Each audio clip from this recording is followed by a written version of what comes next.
desconfia que você ouviu a prefeitura primeiro. Não mistura, não traga a cabeça dos outros, não olha para a panela dos outros querendo encher o seu caldo de feijão. Veja por aí.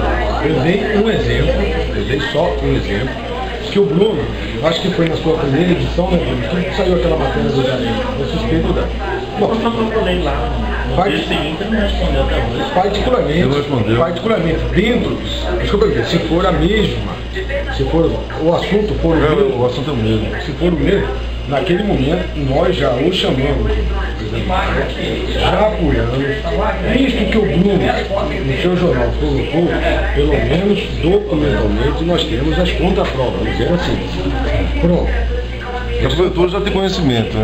Esse é um fato. Certo. Aí você vai e me traz. João, teve 2 funcionários, 2 cidadãos, foi até o Ministério Público, certo? Foi no Ministério Público e denunciou. O João denunciou o Bruno, denunciou você, Ricardo. Bom, isso aí é outro assunto. Eu vou esperar eu ser provocado pelo Ministério Público, porque eu não tenho bola de cristal, estou sabendo pela sua boca agora que existem 2 cidadãos que foram até o Ministério Público oferecendo sei lá qual denúncia. Então o que eu tenho que fazer? Eu tenho que esperar o Ministério Público ou me chamar para escutar, ou intimar um desses nossos seguidores que ora está sendo delatado lá, entendeu? A minha posição de governo é essa. Eu acho que eu tenho que agir conforme o governo é provocado.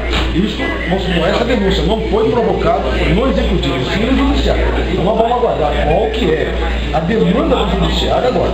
Justiça, a gente não se discute, cumpre-se.